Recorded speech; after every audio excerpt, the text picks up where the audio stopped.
ശബരിമല സ്വർണ്ണ കവർച്ചാ കേസിൽ അറസ്റ്റിലായ തന്ത്രി കണ്ഠരര് രാജീവരുടെ ജാമ്യാപേക്ഷ ഇന്ന് കൊല്ലം വിജിലൻസ് കോടതി പരിഗണിക്കും. തന്ത്രിക്ക് സ്വർണ്ണ കവർച്ചയിൽ പങ്കില്ല എന്നും റിമാൻഡ് റിപ്പോർട്ടിലെ കാര്യങ്ങൾ വിചിത്രമാണ് എന്നുമാണ് പ്രതിഭാഗത്തിന്റെ വാദം. അതേസമയം തന്നെ കേസിൽ അറസ്റ്റിലായ ദേവസ്വം മുൻ പ്രസിഡന്റും CPM നേതാവുമായ A. പത്മകുമാറിന്റെ റിമാൻഡ് കാലാവധി തീരുന്നതിനാൽ ഇന്ന് വിജിലൻസ് കോടതിയിൽ ഹാജരാക്കും. വിവരങ്ങളുമായി മനോജ് കൊല്ലത്ത് നിന്ന് ചേരുകയാണ്. മനോജ്, തന്ത്രിയെ അറസ്റ്റ് ചെയ്തത് എന്തുകൊണ്ടാണ്, അല്ലെങ്കിൽ ഏത് കാര്യത്തിലാണ് അദ്ദേഹത്തിൽ നിന്ന് വ്യക്തത തേടുന്നത് എന്ന കാര്യത്തിലൊക്കെ തന്നെ SITക്ക് ഇപ്പോഴും ചില അവ്യക്തതകൾ ഉണ്ട് എന്ന് മനസ്സിലാക്കുന്ന രീതിയിലാണ് കാര്യങ്ങളുടെ പോക്ക്. നമുക്ക് അറിയാം, ഈ വിഷയത്തിൽ തന്ത്രിയുടെ കാര്യത്തിലൊക്കെ ഒരു ഇരട്ടത്താപ്പ് നമ്മുടെ അന്വേഷണ സംഘം സ്വീകരിച്ചിരുന്നു. അത് ഇപ്പോൾ പത്മകുമാറിന്റെ അറസ്റ്റ് റിപ്പോർട്ടിൽ നമ്മൾ കണ്ടിരുന്നതാണ്. പക്ഷെ പിന്നീട് തന്ത്രിക്ക് യാതൊരു അറിവുമില്ലാത്ത വിഷയമാണ് എന്ന് പറഞ്ഞ അതേ SIT ആണ് പിന്നീട് തന്ത്രിയെ അറസ്റ്റ് ചെയ്യുന്നതും. എന്തായാലും ഈ ഇരട്ടത്താപ്പൊക്കെ വലിയ ചർച്ചയായിക്കൊണ്ടിരിക്കുന്ന ഘട്ടത്തിൽ ഇന്ന് തന്ത്രിയുടെ ജാമ്യാപേക്ഷ കോടതിക്ക് മുൻപാകെ വരുന്നുണ്ട്. ഒപ്പം തന്നെ പത്മകുമാറിന്റെ ജാമ്യം എങ്ങനെയാണ് ഇന്നത്തെ വിവരങ്ങൾ? രാഖി, ഈ തന്ത്രിയുടെ ജാമ്യാപേക്ഷയാണെന്ന് കൊല്ലം വിജിലൻസ് കോടതി പരിഗണിക്കുന്നത്. അതായത് അറസ്റ്റിലായ ദിവസം തന്നെ ഈ തന്ത്രിയുടെ അഭിഭാഷകൻ ജാമ്യാപേക്ഷ ഫയൽ ചെയ്തിരുന്നു. ഇന്നത് പരിഗണിച്ചുകൊണ്ട് ഈ വാദം കേൾക്കുകയാണ്. അതോടൊപ്പം തന്നെ ഈ A. പത്മകുമാറിനെ ഇന്ന് റിമാൻഡ് കാലാവധി തീരുന്നതിനാൽ കോടതിയിൽ ഹാജരാക്കി വീണ്ടും റിമാൻഡ് ചെയ്യുമെന്നുള്ളതാണ്.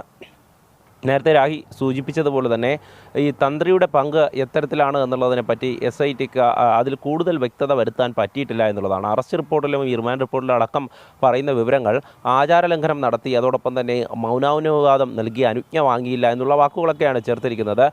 അതോടൊപ്പം തന്നെ ഹൈക്കോടതിയിൽ സമർപ്പിച്ച റിപ്പോർട്ടും ഈ റിമാൻഡ് റിപ്പോർട്ടും തമ്മിൽ വലിയ തരത്തിലുള്ള ഒരു വ്യത്യാസമുണ്ട് എന്നുള്ളത് തന്നെയാണ് അഭിഭാഷകരുൾപ്പെടെ പറയുന്നത്. കാരണം അത്തരത്തിലൊരു ഇരട്ടത്താപ്പ് SITയുടെ ഭാഗത്തു നിന്നുണ്ടായോ എന്നുള്ളത് പരിശോധിക്കണം. അതോടൊപ്പം തന്നെ തന്ത്രി എത്തരത്തിലാണ് ഈ കാര്യത്തിൽ, അതായത് കട്ടിളപ്പാളി കവർച്ചാ കേസിലാണ് ഇപ്പോൾ അറസ്റ്റ് രേഖപ്പെടുത്തിയിട്ടുള്ളത്. ഈ കാര്യത്തിൽ തന്ത്രിയുടെ പങ്ക് എന്താണ് എന്നുള്ളതിനെ പറ്റിയിട്ട് സാങ്കേതികമായിട്ടുള്ള മറ്റ് കാരണങ്ങളാണ് ഈ റിപ്പോർട്ടിൽ പറഞ്ഞിരിക്കുന്നത്.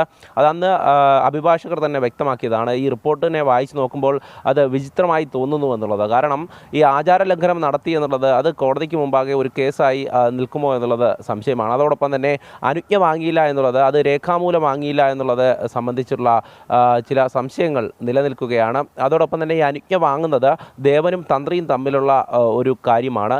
അതിലെങ്ങനെയാണ് മറ്റുള്ളവർക്ക് ഇടപെടാൻ സാധിക്കുക എന്നുള്ളതും ചൂണ്ടിക്കാണിക്കുന്നുണ്ട്. അതോടൊപ്പം തന്നെ മറ്റു കാര്യങ്ങൾ, ഈ മൗനാനുവാദം നൽകി എന്നുള്ളതോ ദേവസ്വം ബോർഡിനെ കൃത്യമായി അറിയിച്ചില്ല എന്നുള്ളതോ ഒക്കെ തന്നെ ഈ ഒരു കാരണമായി, അറസ്റ്റ് ചെയ്യാനുള്ള ഒരു കാരണമായി എങ്ങനെ തീരും എന്നുള്ളതും അഭിഭാഷകർ ചോദിക്കുന്നുണ്ട്. അതോടൊപ്പം തന്നെ മറ്റു പ്രതികൾ, ഇന്നും ഈ കേസിൽ പ്രതി ചേർക്കപ്പെട്ടിട്ടുള്ള ശങ്കർദാസ് ഉൾപ്പെടെയുള്ള ആളുകൾ ഇന്നും പുറത്താണ്. അവരെയൊന്നും തന്നെ അറസ്റ്റ് ചെയ്യാതെ, അല്ലെങ്കിൽ മന്ത്രിയിലേക്ക് അടക്കം അന്വേഷണം പോകാതെ ചോദ്യം ചെയ്ത് വിട്ടേക്കുന്ന ഒരു സമീപനമുണ്ടായിരുന്നു. പക്ഷേ തന്ത്രിയെ നേരിട്ടെത്തി അറസ്റ്റ് ചെയ്യുന്ന, അല്ലെങ്കിൽ വിളിച്ചു വരുത്തി അറസ്റ്റ് ചെയ്യുന്ന ഒരു സമീപനം SITയുടെ ഭാഗത്തു നിന്നുണ്ടായത് എന്തിൻ്റെ പ്രേരണ കൊണ്ടാണ് എന്നുള്ളതിനെ പറ്റിയാണ് ചോദ്യങ്ങൾ ഉയരുന്നത്.